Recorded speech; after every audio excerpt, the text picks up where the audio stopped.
Hello friends, ഇന്ന് നമ്മൾ discuss ചെയ്യാൻ പോകുന്നത് 10ാം ക്ലാസ് ബയോളജിയുടെ മലയാളം മീഡിയം 2ാമത്തെ ചാപ്റ്ററിൻ്റെ കണ്ടിന്യൂവേഷനാണ്. നമുക്ക് നാഡികൾ എന്താണെന്ന് നോക്കാം. നമ്മൾ നാഡികളെക്കുറിച്ചാണ് പഠിക്കാൻ പോകുന്നത്. ഒരു കൂട്ടം നാഡീകോശങ്ങളുടെ ആക്സോണുകൾ കൊഴുപ്പിൻ്റെയും യോജക കലകളുടെയും പാളിയാൽ പൊതിഞ്ഞ് നിർമ്മിക്കപ്പെട്ടിട്ടുള്ളതാണ് നാഡികൾ. അതായത് നാഡീകോശങ്ങൾ ഉണ്ടായിരിക്കും, അതിൻ്റെ കൂടെ ഇപ്പോൾ ഇതൊരു നാഡിയാണെന്ന് വിചാരിക്കുക. ആക്സോൺ ഉണ്ടാവും. ആ ആക്സോണും അതിനെ ചുറ്റിപ്പറ്റിയിട്ടുള്ള കൊഴുപ്പ്, നമ്മൾ മൈലിൻ ഷീത്ത് എന്നൊക്കെ പറഞ്ഞിട്ടുണ്ടായിരുന്നു, യോജക കലകളും ഒരു പാളിയാൽ പൊതിഞ്ഞ് നിർമ്മിക്കപ്പെട്ടിട്ടുള്ളതാണ് നാഡികൾ. നിർമ്മാണ ഘടകങ്ങളുടെ പ്രത്യേകതയുടെ അടിസ്ഥാനത്തിൽ നമുക്ക് വിവിധ തരം നാഡികളുണ്ട്. ആദ്യത്തേത് സംവേദനാഡി, പ്രേരകനാഡി, സമ്മിശ്രനാഡി. സംവേദനാഡിയിൽ എന്തായിരിക്കും ഘടകങ്ങൾ? നിർമ്മാണ ഘടകം എന്ന് പറയുന്നത്, സംവേദനാഡിയുടെ നിർമ്മാണ ഘടകം എന്ന് പറയുന്നത് സംവേദ ന്യൂറോൺ ആയിരിക്കും, അല്ലേ? സംവേദ ന്യൂറോൺ ആയിരിക്കും. എന്താണ് അതിൻ്റെ ധർമ്മം വരിക? നമുക്കതിന് ഒരു എക്സാമ്പിളായിട്ട് പ്രേരകനാഡിയുടേത് കൊടുത്തിട്ടുണ്ട്. അപ്പോൾ അതിനെ കമ്പയർ ചെയ്ത് പറയുമ്പോൾ പ്രേരകനാഡി എന്ന് പറയുമ്പോൾ പ്രേരക ന്യൂറോൺ ആയിരിക്കും. പ്രേരക ന്യൂറോൺ ആയിരിക്കും. കേന്ദ്രനാഡീ വ്യവസ്ഥയിൽ നിന്നുള്ള നിർദ്ദേശങ്ങൾ അവയവങ്ങളിലേക്ക് എത്തിക്കുന്നതാണ് പ്രേരകനാഡിയെങ്കിൽ, നമ്മൾ നേരത്തെ പറഞ്ഞത് പ്രകാരം പ്രേരക ന്യൂറോണിൻ്റെ കാര്യം പറഞ്ഞു. അതേപോലെ നാഡിയുടെ കാര്യം പറയുമ്പോഴോ, പ്രേരകനാഡി കേന്ദ്രനാഡീ വ്യവസ്ഥയിൽ നിന്നുള്ള നിർദ്ദേശങ്ങൾ അവയവങ്ങളിലേക്ക് എത്തിക്കുന്നു. അപ്പോൾ ഇവിടെ എന്താണ്? തിരിച്ചാണ്. അവയവങ്ങളിൽ നിന്ന്, വിവിധ ശരീരഭാഗങ്ങളിൽ നിന്ന് സന്ദേശങ്ങളെ കേന്ദ്ര നാഡീ വ്യവസ്ഥയിലേക്ക് എത്തിക്കുന്നു. ശരീരഭാഗങ്ങളിൽ നിന്നും സന്ദേശങ്ങൾ കേന്ദ്ര നാഡീ വ്യവസ്ഥയിലേക്ക് എത്തിക്കുന്നതാണ് സംവേദനാഡിയുടെ ധർമ്മം. ഇനി സമ്മിശ്രനാഡി എന്താണ്? അതിൽ സംവേദ ന്യൂറോണും കാണും, പ്രേരക ന്യൂറോണും കാണും. കേന്ദ്ര നാഡീ വ്യവസ്ഥയിലേക്കും തിരിച്ച് ശരീരഭാഗങ്ങളിലേക്കും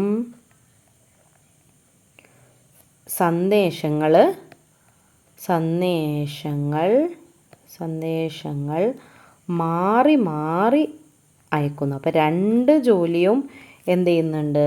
ഇവർ ചെയ്യുന്നുണ്ട്. എന്തൊക്കെയാണപ്പോൾ? സംവേദനാഡിയുണ്ട്, പ്രേരകനാഡിയുണ്ട്, സമ്മിശ്രനാഡിയുണ്ട്. അപ്പോൾ നമ്മൾ ഇത് ഫുള്ളാക്കിയെന്ന് വിചാരിക്കുന്നു.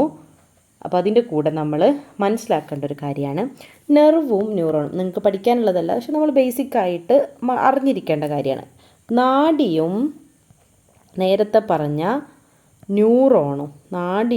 ന്യൂറോണും തമ്മിലുള്ള വ്യത്യാസം. ഇതിൽ ന്യൂറോൺ എന്ന് പറഞ്ഞാൽ എന്താണ്? ന്യൂറോൺ എന്ന് പറഞ്ഞാൽ എന്താണ്? അത് ഒരു ഒറ്റയ്ക്ക് നിൽക്കുന്ന കാര്യമാണ്.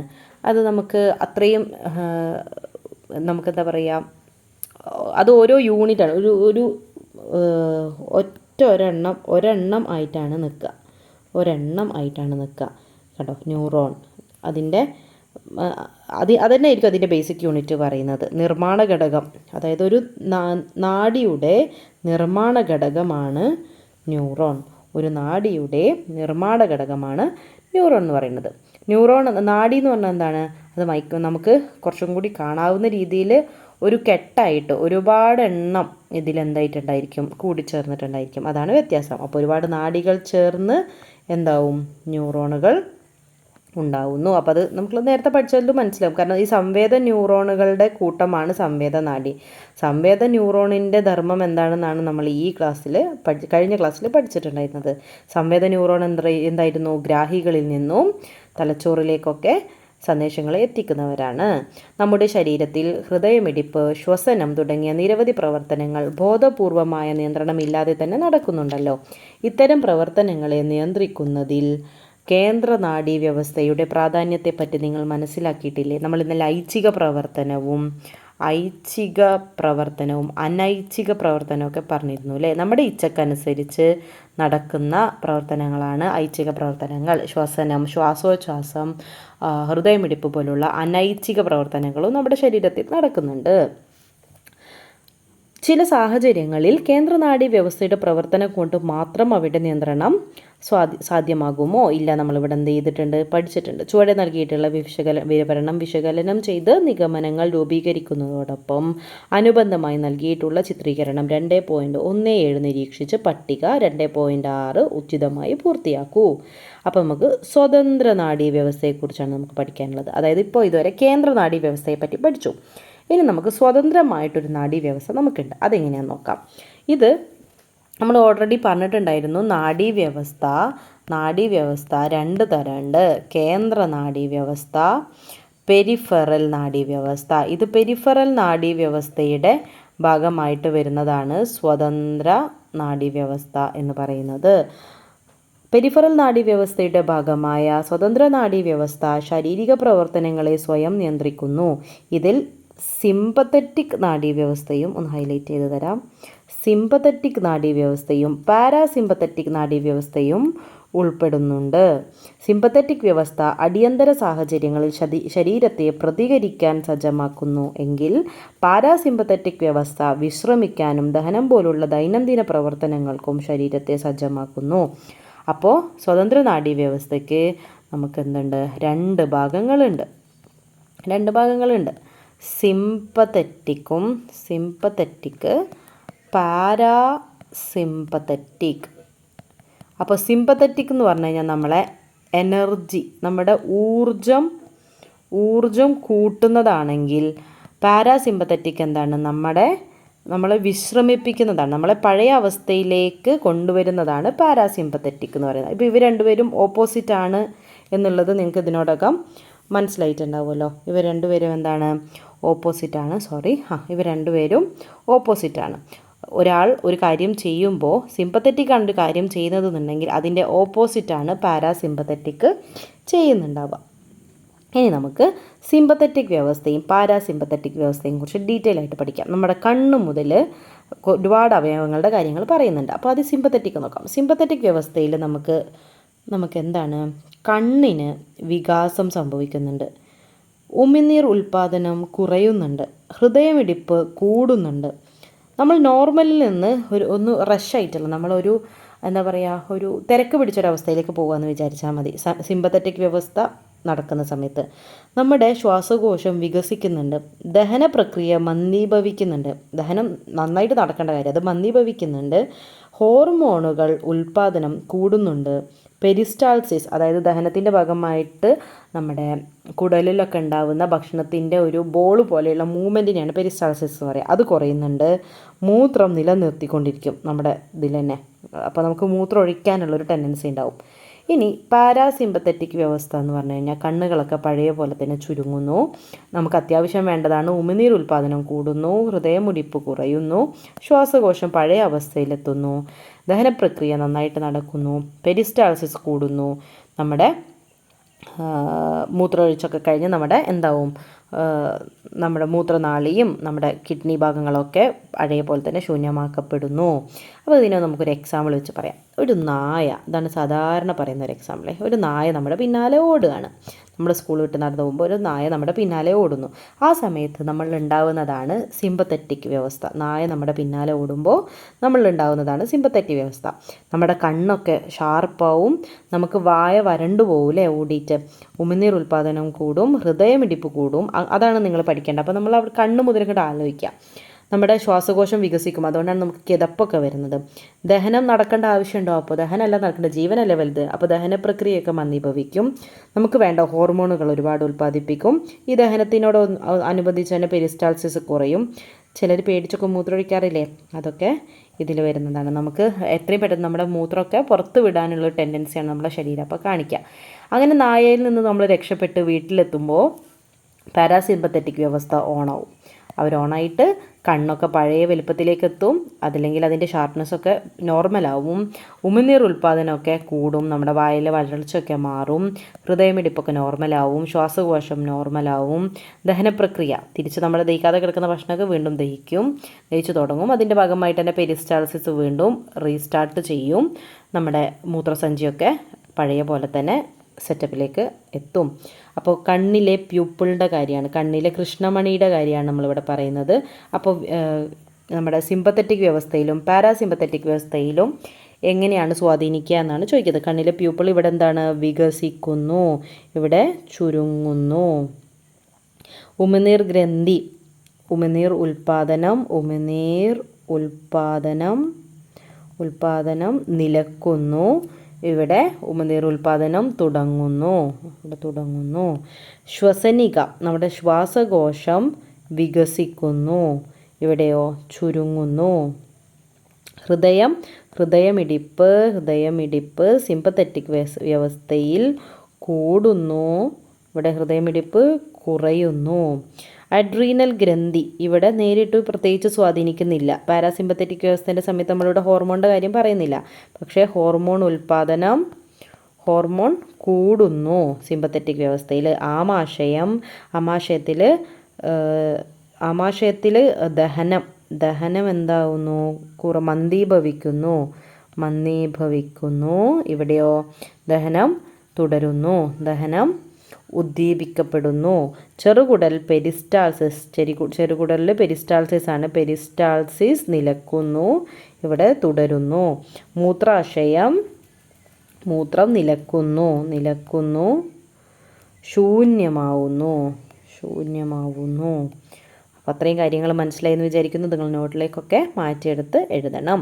നമ്മുടെ ബോധതലത്തിന് പുറത്ത് നടക്കുന്ന വിവിധ ശാരീരിക പ്രവർത്തനങ്ങളെ നിയന്ത്രിക്കുന്നതിൽ പെരിഫറൽ നാഡീവ്യവസ്ഥയുടെ ഭാഗമായ സ്വതന്ത്ര നാഡീവ്യവസ്ഥയുടെ പങ്ക് ബോധ്യപ്പെട്ടു. ഉദ്ദീപനങ്ങൾക്കനുസരിച്ച് ആകസ്മികമായ പ്രതികരണങ്ങൾ ഉണ്ടാകുന്നതിൽ കേന്ദ്ര നാഡീവ്യവസ്ഥയും പ്രധാന പങ്ക് വഹിക്കുന്നുണ്ട്.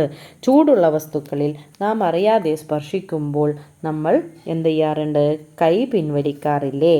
സമാനമായ സാഹചര്യങ്ങൾ ലിസ്റ്റ് ചെയ്യൂ. കണ്ണിലേക്ക് പ്രകാശം പതിപ്പിക്കുമ്പോൾ കണ്ണ് ചിമ്മുന്നു, അതൊരു എക്സാമ്പിളാണ്.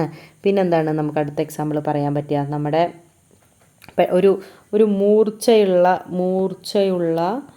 വസ്തുവിൽ ചവിട്ടുമ്പോൾ, ഇപ്പോൾ ഒരു മുള്ളിൽ ചവിട്ടുമ്പോൾ നമ്മൾ കാല് പിൻവലിക്കാറില്ലേ? ചവിട്ടുമ്പോൾ കാൽ പിൻവലിക്കുന്നു. പിന്നെ ഇഷ്ടമുള്ള ഭക്ഷണം കാണുമ്പോൾ വായിൽ വെള്ളം വരുന്നു. വായിൽ കപ്പലൊടിക്കാനുള്ള വെള്ളം വരുന്നു. പിന്നെ വലിയൊരു ശബ്ദം കേൾക്കുന്ന സമയത്ത് ഞെട്ടിപ്പോവാറില്ലേ? അതൊക്കെ ഇതിൽ വരുന്നതാണ്. ഇനി നമുക്ക് ആകസ്മിക പ്രതികരണങ്ങളെക്കുറിച്ച് നോക്കാം. ഉദ്ദീപനത്തിനനുസരിച്ച് ആകസ്മികമായും അനൈച്ഛികമായും നടക്കുന്ന പ്രതികരണങ്ങളാണ് റിഫ്ലക്സ് പ്രവർത്തനങ്ങൾ. അതായത് നമ്മളിപ്പോൾ ഈ പറഞ്ഞതൊക്കെ എന്താണ്? റിഫ്ലക്സ് പ്രവർത്തനങ്ങളാണ്. സുഷുമ്നയിൽ നിന്നും മസ്തിഷ്കത്തിൽ നിന്നും റിഫ്ലക്സ് പ്രവർത്തനങ്ങൾ ഉണ്ടാകാറുണ്ട്. റിഫ്ലക്സ് പ്രവർത്തനത്തിൽ ആവേഗങ്ങളുടെ സഞ്ചാരപാതയാണ് റിഫ്ലക്സ് ആർക്ക്.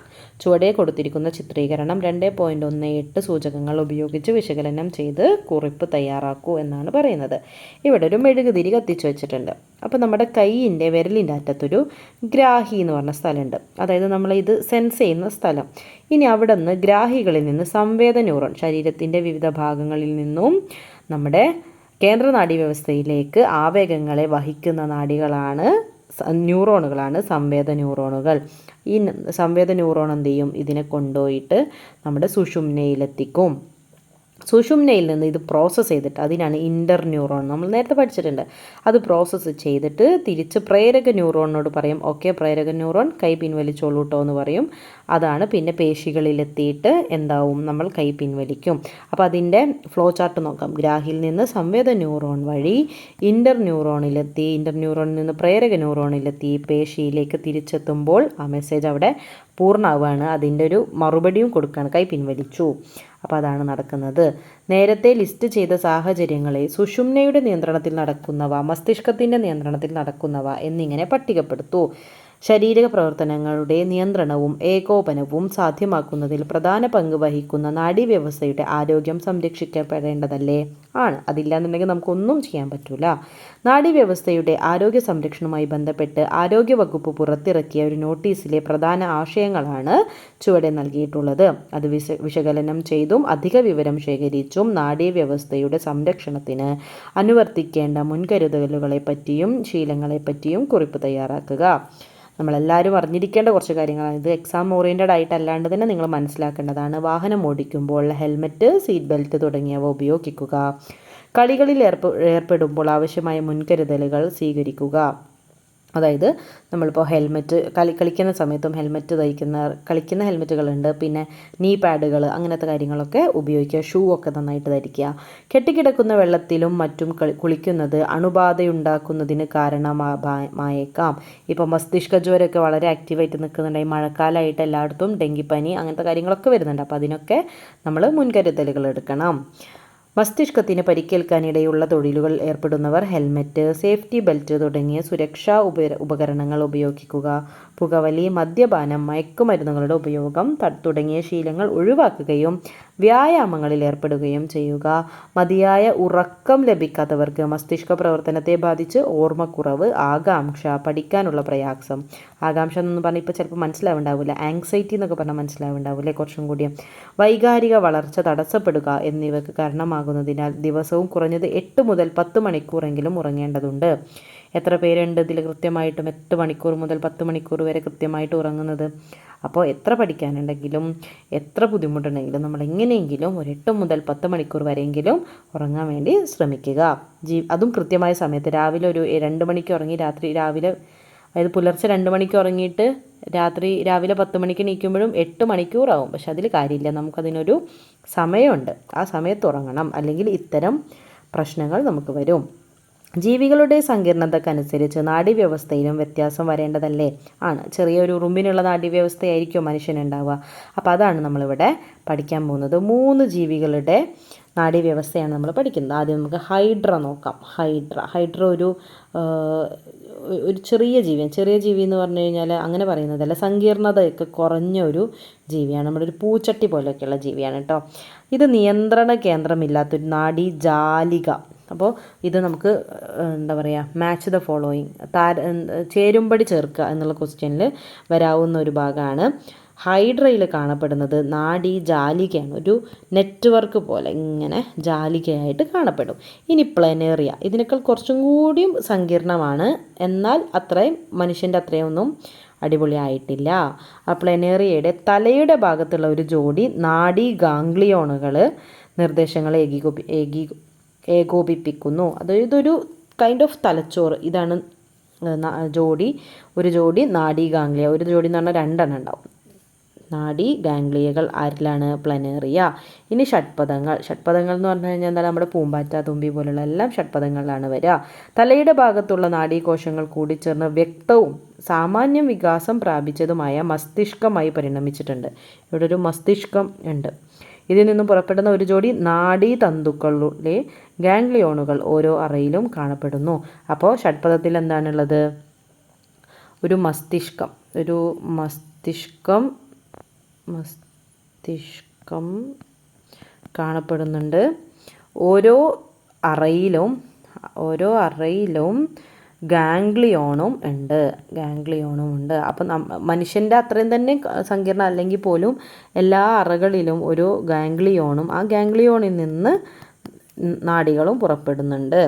അപ്പോൾ ലഘുഘടനയുള്ള ഏകകോശ ജീവികളിൽ നിന്ന് സങ്കീർണ ഘടനയുള്ള ബഹുകോശ ജീവികൾ ആവിർഭവിച്ച ദീർഘകാല പ്രക്രിയയാണല്ലോ ജീവപരിണാമം.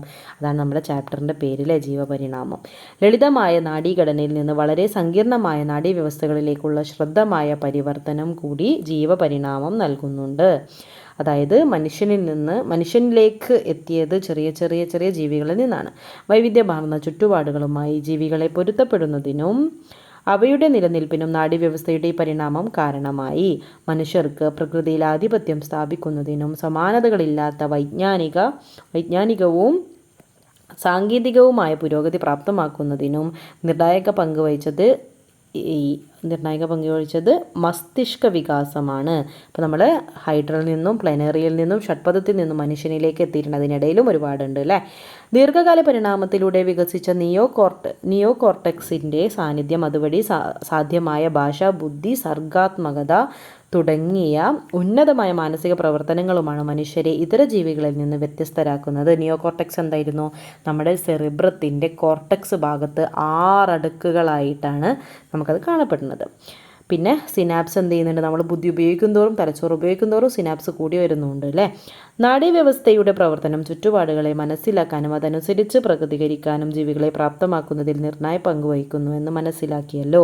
ഇതിൻ്റെ പ്രവർത്തനം പൂർണ്ണവും സുഗമവുമാക്കണമെങ്കിൽ ബാഹ്യ ആന്തര പരിസ്ഥിതിയിൽ നിന്നുള്ള വിവരങ്ങൾ കേന്ദ്ര നാഡീവ്യവസ്ഥയിൽ എത്തേണ്ടതുണ്ട്. ബാഹ്യ പരിസരത്തിനെ അപേക്ഷിച്ച് മനുഷ്യ മസ്തിഷ്കം വികസിതമാണെങ്കിലും ആ മികവ് ജ്ഞാനേന്ദ്രിയങ്ങൾക്കും ഉണ്ടോ? നമ്മുടെ ജ്ഞാനേന്ദ്രിയങ്ങൾക്ക് എന്താണ് ഇത്തരം ഒരു വികാസം സംഭവിച്ചിട്ടുണ്ടോ എന്നാണ് ചോദിക്കുന്നത്. ജ്ഞാനേന്ദ്രിയങ്ങളും മസ്തിഷ്കവും തമ്മിലുള്ള ബന്ധം വിശകലനം ചെയ്തുകൊണ്ട് മാത്രമേ അക്കാര്യം വിലയിരുത്താനാവൂ. ജ്ഞാനേന്ദ്രിയങ്ങളും നാഡീവ്യവസ്ഥയും ചേർന്ന് നൽകുന്ന ഇന്ദ്രിയാനുഭവങ്ങളും നമ്മൾ അറിയേണ്ടതുണ്ട്. നമ്മുടെ കാഴ്ച, കേൾവി, മണക്കാനുള്ള കഴിവ് ഇതെല്ലാം ജ്ഞാനേന്ദ്രിയങ്ങളിൽ ഉള്ളതാണല്ലേ. അപ്പം അതും നമ്മുടെ തലച്ചോറും തമ്മിൽ കൃത്യമായിട്ടുള്ള ഒരു കമ്മ്യൂണിക്കേഷൻ, ഒരു ബന്ധം ഇതിന് അത്യാവശ്യമാണ്.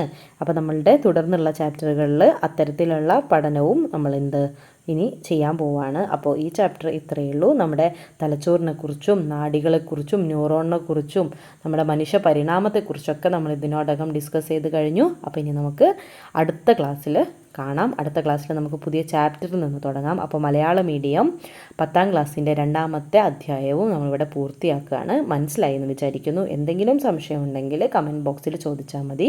ഇനി നമുക്ക് പുതിയ ക്ലാസ്സുമായിട്ട് പുതിയ ചാപ്റ്ററുമായിട്ട് അടുത്ത ക്ലാസ്സിൽ കാണാം. താങ്ക്